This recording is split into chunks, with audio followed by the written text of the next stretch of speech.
l'invité de la matinale. KTO Radio. En cette année 2025, vous le savez peut-être, chers auditeurs et auditrices, la date de Pâques est commune aux orthodoxes, aux protestants et aux catholiques. Une célébration œcuménique de Pâques est d'ailleurs organisée dimanche prochain en la cathédrale de Paris, comme dans de nombreux diocèses. On reçoit ce matin l'organisateur de cette célébration, le père Jérôme Bascoul, vicaire épiscopal à l'œcuménisme du diocèse de Paris. Bonjour père. Bonjour. Merci d'être avec nous ce matin sur KTO Radio.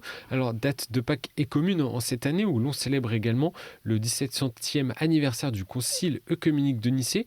Comment avez-vous accueilli cette heureuse coïncidence ? Alors les coïncidences qui sont quand même prévues dans les calendriers, dans les projections, mais c'est vrai que c'est une opportunité pour nous, pour tous les chrétiens, de se réjouir à la même date du centre, de l'essentiel du mystère de notre foi, la résurrection de notre Seigneur Jésus-Christ. Donc voilà. Outre les clarifications du dogme trinitaire qui est à la base du concile de Nicée, l'objectif de ce concile œcuménique était également de statuer sur une date commune pour célébrer la résurrection du Christ. Pourquoi n'y est-on pas arrivé quand même 17 siècles après ? Ben oui, parce que c'est Dieu qui a parlé. Alors quand il parle, Dieu, il nous dit dans le livre de la Genèse, la première page, au verset 14, je lis, qu'il y ait des luminaires au firmament du ciel pour séparer le jour et la nuit, qu'ils servent de signes pour marquer les fêtes, les jours et les années. Voilà, donc on a le soleil et la lune, et le jour et la nuit existent déjà dans le récit de la Genèse, donc, et en plus, on a ces indicateurs. Et après, que nous dit le Créateur ? Débrouillez-vous pour que les fêtes que je vais instituer, qui sont liées aux saisons, et notamment celle de la Pâque, puissent, c'est à vous de calculer après, avec l'observation depuis la Terre, le mouvement des astres, et de définir les fêtes. Alors c'est déjà dans le judaïsme, évidemment, le peuple de Dieu qui fixait le premier mois de l'année, le 14, la pleine lune, etc. pour la Pâque. Bon. Eh bien, le concile de Nicée, lui, il va statuer, parce que la difficulté, c'est qu'effectivement, il y a comment la déterminer de manière exacte, puisque nous avons des années qui font 365 jours, vous le savez, mais que, évidemment, le cycle des astres lui-même, il dépasse un petit peu, etc. Donc, il y a des questions de rattrapage, etc. Donc, ça devient tout de suite très complexe. Et donc le principe à Nicée est fixé. Alors la règle, c'est la suivante. Pour le calcul de la Pâque, cette fête doit être célébrée le premier dimanche, jour de la résurrection, après la première pleine lune, suivant l'équinoxe de printemps. Alors voilà, donc après vous pourrez reprendre ça à tête reposée. Bon, ça c'est le principe qui paraît assez simple finalement, mais pas si simple que ça, Simon. Oui. Alors, déjà, si, le principe est simple. Mais après, c'est comment on va arriver à déterminer l'équinoxe et surtout la pleine lune, donc avec les décalages, etc. Donc, vous savez toutes les solutions qu'on a pour que le temps que nous vivons soit en cohérence avec le temps astronomique. Bon, les années bissextiles, etc., les jours intercalaires. Il y a plein de solutions qu'on a essayées dans l'histoire. Donc voilà. Mais il reste que, de fait, sur cette fixation de la date de Pâques, qui a été donc qui posait déjà problème dans les premiers siècles de la chrétienté, n'a pas cessé de poser des problèmes. Et puisque après, ça va être comment rattraper ce décalage de plus en plus grand, et ça va être l'initiative d'un pape, Grégoire XIII, qui va décider donc de rattraper le temps astronomique. Et donc, ce qui va entraîner une différence donc, avec le calendrier utilisé jusqu'à présent, celui de Jules César, qu'utilisaient toutes les églises.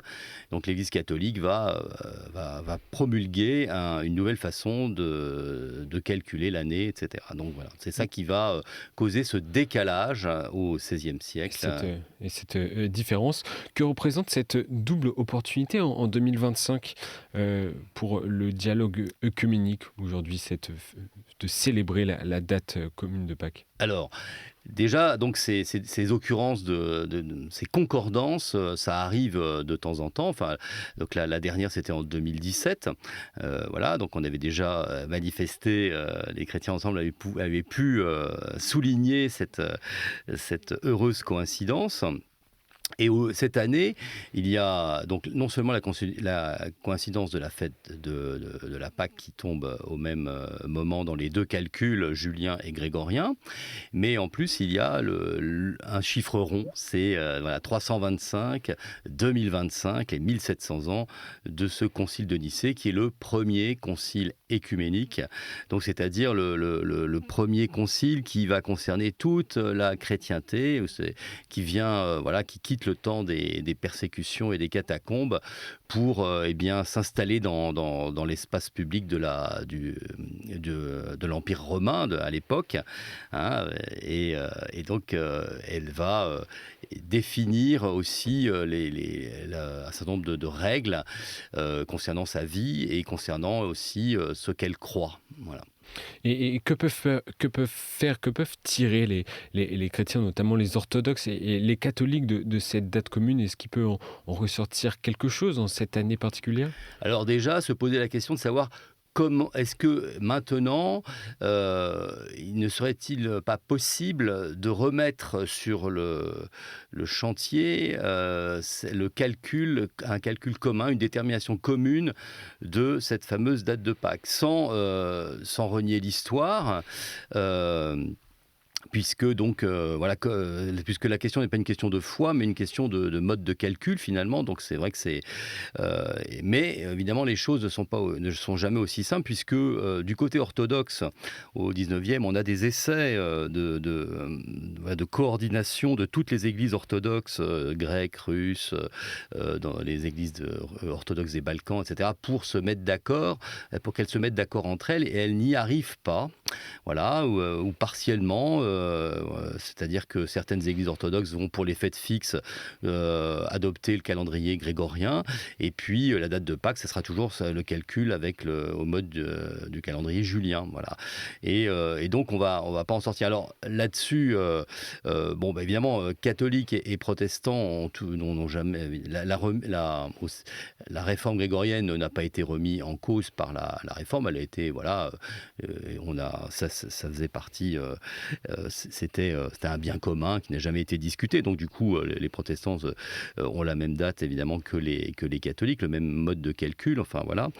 Mais pour le reste, donc est-ce que aujourd'hui on peut remettre ça sur le chantier? Il y a des possibilités. Le pape a fait des appels au patriarche. Il l'a réaffirmé en janvier dernier. Tout à fait, oui, tout à fait.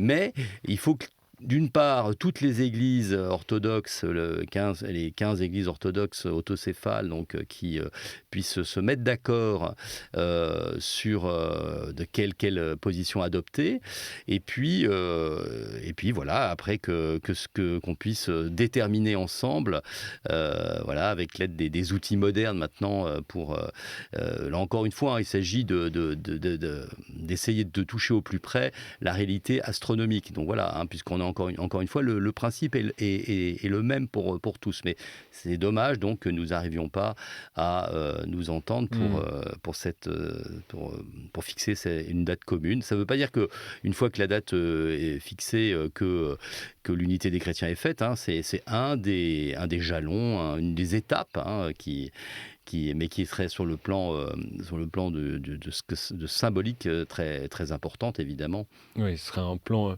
sur un plan symbolique, comme vous dites, que ce serait fort. Un peu partout dans les diocèses de France, des cérémonies œcuméniques de Pâques sont prévues dimanche prochain, comme à la cathédrale Notre-Dame de Paris. Cérémonie que vous organisez, je le rappelle, qui sera présent?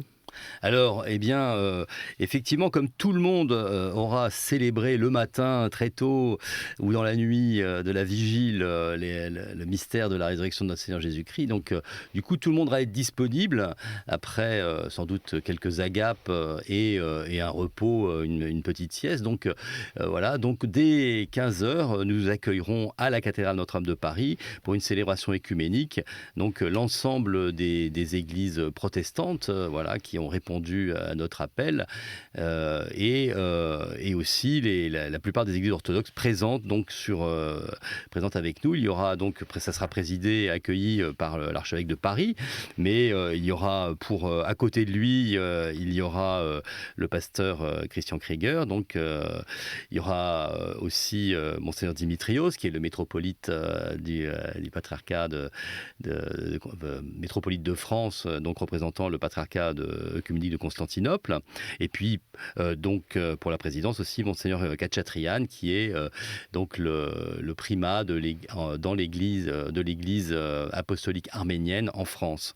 Voilà, donc, et Monseigneur Blanchet, donc, qui représente aussi le CCF, donc le Conseil des Églises chrétiennes en France, et la Conférence des évêques de France.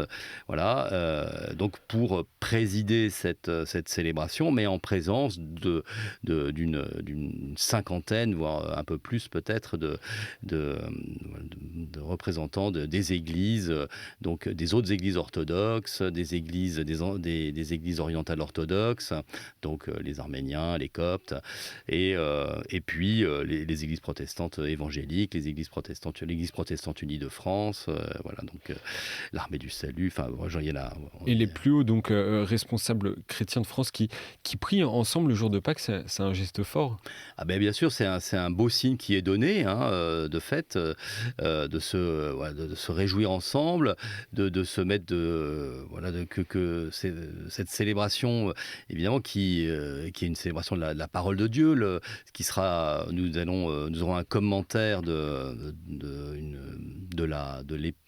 l'évangile des pèlerins d'Emmaüs. Donc voilà, il y aura à 4 voix, il y aura l'évêque copte orthodoxe, Monseigneur Amba Marc, qui commencera donc cette petite prédication sur le début de l'évangile des pèlerins d'Emmaüs, puis après le pasteur Vincent Miéville, voilà, qui commentera lui Jésus qui commente les Écritures aux pèlerins d'Emmaüs, Monseigneur Mathieu Rouget, l'évêque de Nanterre, le signe du pain rompu, qui est le signe de reconnaissance des chrétiens, et puis Monseigneur Joseph Pop, qui est le métropolite orthodoxe roumain, qui nous parlera de l'envoi. Voilà, c'est ces pèlerins d'Emmaüs qui reviennent tout joyeux et qui font mémoire de ce qu'ils ont vécu en présence du Seigneur ressuscité. Et un mot pour conclure rapidement cette interview, Père Jérôme Bascoul. Quelle serait votre intention de prière en ce mercredi saint ? Alors, mon intention de prière, c'est que les chrétiens puissent non seulement se réjouir de célébrer Pâques ensemble cette année, mais qu'ils puissent aussi avoir beaucoup de joie à se connaître et à se considérer comme des frères, disciples de notre Seigneur Jésus-Christ. Je crois que c'est vraiment s'apprécier et pour pouvoir dialoguer et avancer ensemble dans cette amitié, et le Seigneur fera l'unité quand il le voudra, comme il le voudra. Merci d'être venu dans nos studios ce matin, Père Jérôme Bascoul. Je rappelle que vous êtes le vicaire épiscopal à l'œcuménisme du diocèse de Paris. Bonne messe chrismale ce soir. Merci. Et puis bonne entrée dans le Triduum pascal. Merci bien.